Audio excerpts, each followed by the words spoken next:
I'll be working in the shop this morning. I want to try to get a little more headway done on this pig feeder.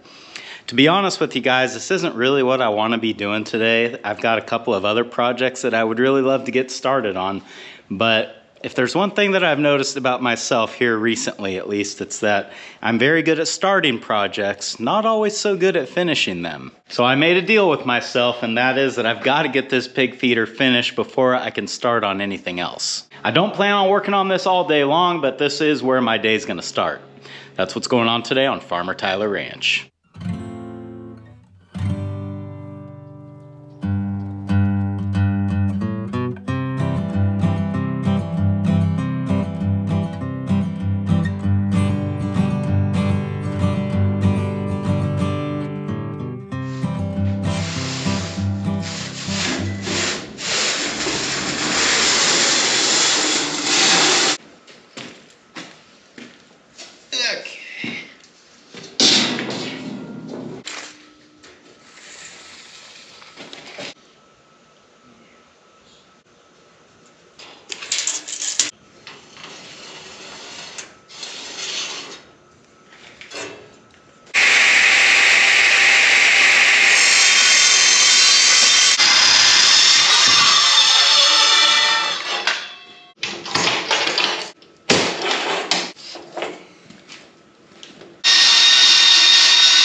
Here.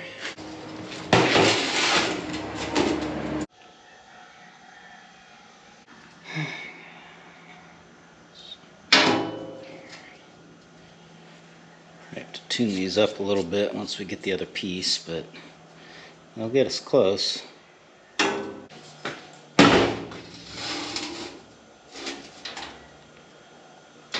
This looks pretty close, but it's tough to tell because this table's not flat and nothing is really straight to measure it off of. So the trick here is tacking this up so that it's strong enough that it won't just break while we're setting it up on the feeder, yet weak enough that we can break it if we need to make some changes.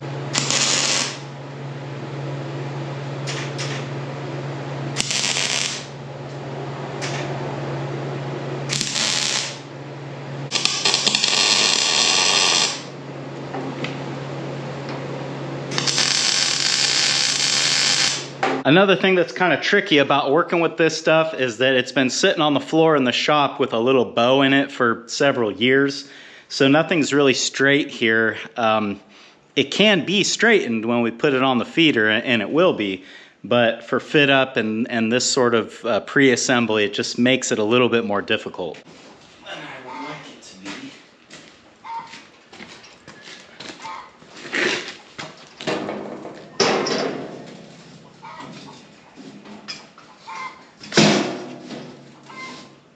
So the first critical point is the corner here. We got to get this all lined up, and then everything else should line up, but if it doesn't, then we'll trim it or do what we've got to do.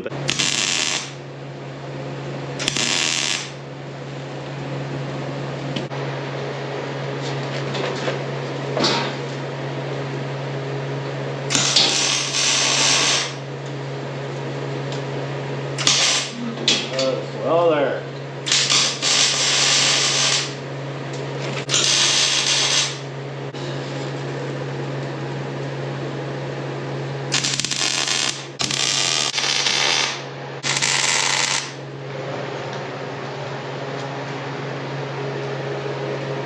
Well, it's starting to look like something.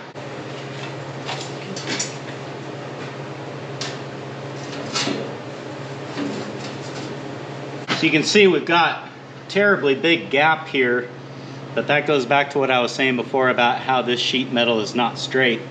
Right now, the important thing is that my corner is lined up how I want it, which I think it is, And if I tack that now, then I can kind of work this sheet metal out and tack as I go to get everything straight.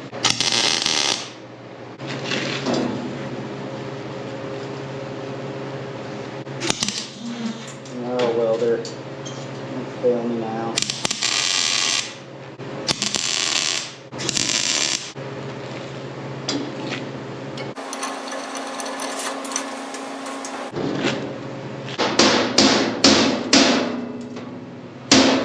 For those of you shuddering at the size of this gap, don't worry. This won't actually be that big of a deal.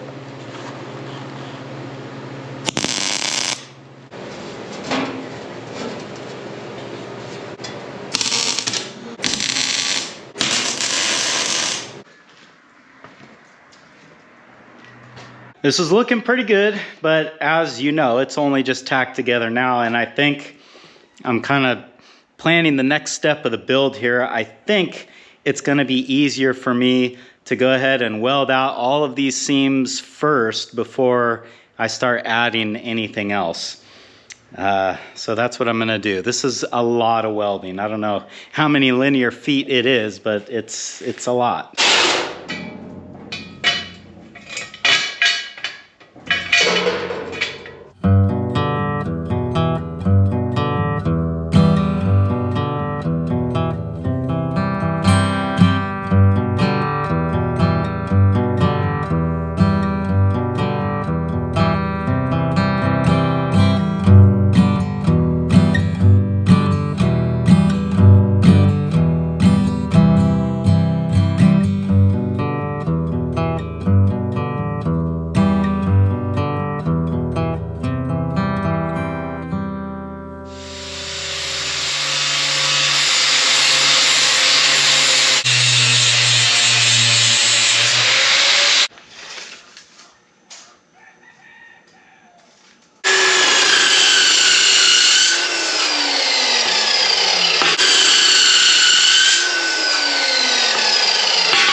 Feels like it's gonna be heavy.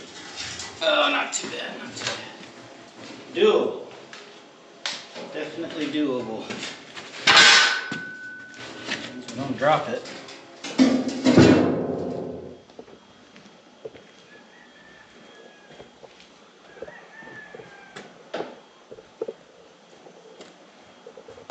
I feel like this video is going to end up being short because so much of my day has been spent welding, and I can really only show you guys so much of that on video before it just becomes boring. So at any rate, you can see kind of what the idea is here. We've got this hopper that we're going to fill up with feed, and it's just going to dump down into the pan down there. However, there's still a lot more to be done. And a lot of the work is going to have to happen down here. I need to add some bracing to attach the pan to the hopper so that this is all one unit. And then I need to make like some framing where I can attach lids so that when the pigs are not eating at the feeder, the lids are closed and rodents can't get in there. I'm also thinking that I might attach this to 2 oil pipe skids to keep the pan up off the ground. I feel like that is going to be the weak link in this feeder, the pan rotting out on the bottom because it's always touching the dirt or the mud. So maybe if I put some skids on the bottom, that would kind of help prevent that. And then also I need to think about the lid or the top of this. I think the height turned out good, and originally I was going to make it a little bit taller, which would have been fine, but this is the metal that I had, and I didn't want to cut up a new sheet. I wanted to use this metal for the sides because the one new sheet that I have, I wanted to use for the lid. I think the next step is to get the pan centered on the hopper, and then once it's in the right spot, it's pretty easy, not easy, but it's easier to go around and build all the other structure, the lids and everything else. But getting the pan centered, I think, is going to be the hard part. And actually, rather than doing all of this on my knees, I think I'm going to flip this over upside down and try to do it that way.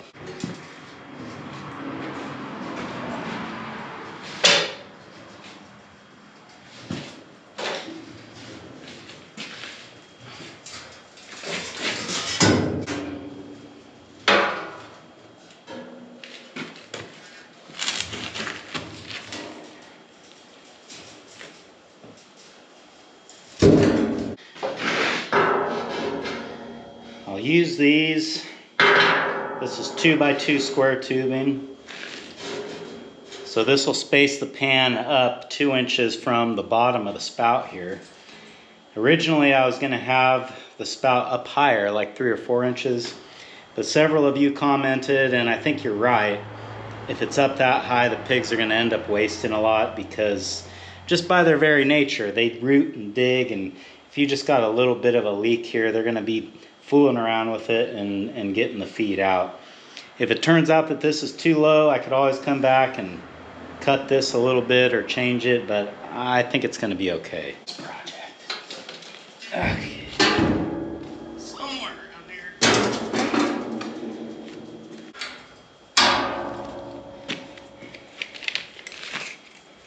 Okay, so 3 inches. 3 inches. I've been messing around with this for a lot longer than what you guys just saw on camera, and the pan itself is not quite square. The legs are not quite square, so it's making it difficult to really get this all to line up perfectly, but I think I've got it about as close as I can. I think I've got a fairly simple way to attach the pan to the legs, and then when I build the rest of like the lid structure and all of that, that will also be structural. So what I'm gonna do to attach the pan will not be like the only thing that's gonna be holding the pan on there. It's just what's gonna hold it on there for now while I'm building the rest of the structure around it. So my plan is to just take a little strip of flat bar, go from the corner straight back to the leg. That's not gonna be very strong by itself, but for what I've got in store for the future, I'm going to be building like a lip around this and a bunch of other things. You'll see. But I think that this will just be a good way to hold it in place while we're doing all that. So first, we need to know what angle that is. And actually, I don't even really need to know what the angle is. I just need to copy the angle onto this.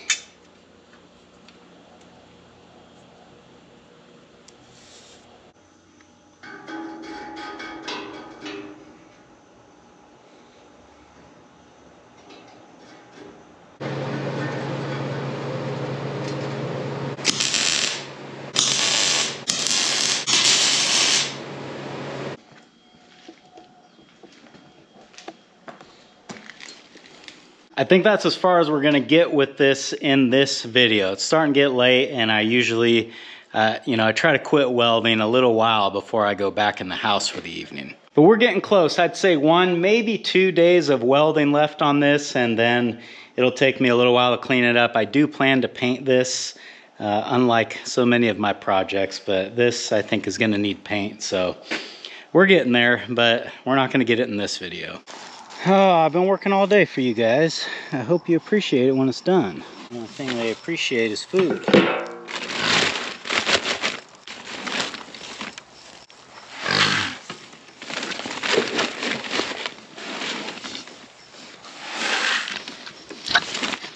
Careful.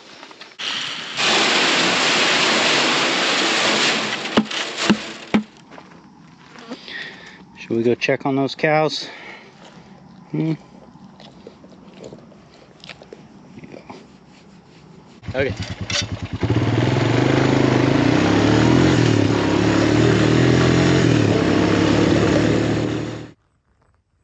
Let's jump up there.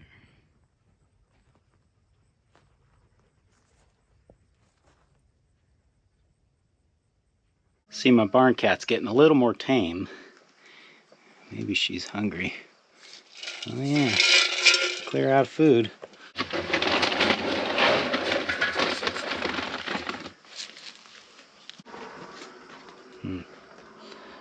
Looks like she took off. Here's your food. Come and get it. Well, I do think that's the closest I've ever got to the cat, or the closest the cat's ever got to me. So maybe now it'll at least associate me with food. I don't know. I kind of feel about barn cats the same way I feel about bulls. I don't really need to be able to pet them, but it's kind of nice if we're all somewhat friends with each other. At the beginning of the video, I told you guys that I have some more projects that are on the horizon, and one of them, looking at the hay bales, has got me thinking about it, and that is I would like to make some sort of a bale unroller. Because if you guys remember, in years past, I've always set the bales out there and then unroll them by hand. That's fine with the 4-footers, but I'm just not sure if I want to come out and unroll these big 6-footers by hand. Now, it's not that I don't think I can do it. I'm sure that I can, but you know, you got to figure maybe there'll be a bale that needs to be unrolled on a day that I'm sick, or, you know, I could hurt myself. You just never know. I may not be in peak condition at all times when these bales need to go out. And it doesn't matter if I'm in peak condition or not, it's still got to happen. So that's why I'm thinking about a bale unroller. So in my deep dive on the internet, there are 2 basic styles of bale unrollers that I came across. One would be like the Greg Judy style, that is essentially a trailer. You could pull it with a 4-wheeler, side-by-side tractor, pretty much whatever you've got. And the frame on the trailer kind of tips back, sets the bale on the ground, and then as you pull forward, the bale unrolls. The other type would go on the 3-point of your tractor, and it's basically 2 arms that run off of hydraulics that pinch the bale, and there is a rotating hub on the end of those arms, I should mention, so that when you drive out in the field, you can just lower your 3-point and that bale unrolls just as fast as you want to drive. I can see pros and cons to both designs, and since nobody around here feeds round bales, I can't really go around and ask people that I know, hey, which one do you prefer? So I'm asking you guys, because I know a lot of you out there feed round bales, have round bale unrollers, and I'm wondering, if you have one, do you wish that you had the other, or vice versa? The 3-point style, I think it's a lot more maneuverable. You're not having to back a trailer or do anything like that. If you had to drive through some mud or something, I think the 3-point style would be better. But the Greg Judy, the tow behind style, you can tow that with anything. So if you're here on a 4-wheeler, side-by-side, whatever, the 8N, anything really would be capable of unrolling the bale. Looking at both designs, I think they're going to be roughly the same cost for me to build, you know, within, let's say, $100. Just guessing. I don't think they're going to be significantly different in that department. And as far as how easy they are to build, again, they're pretty similar. So let me know what you guys think. In fact, I might put a poll up separate from this video. If you see it, go ahead and vote on it. Or if you've got a strong opinion, leave it in the comments below and let me know what you think. And last, I wanted to thank everybody for the kind words and well wishes that you guys left in the video where I talked about what happened to Belly.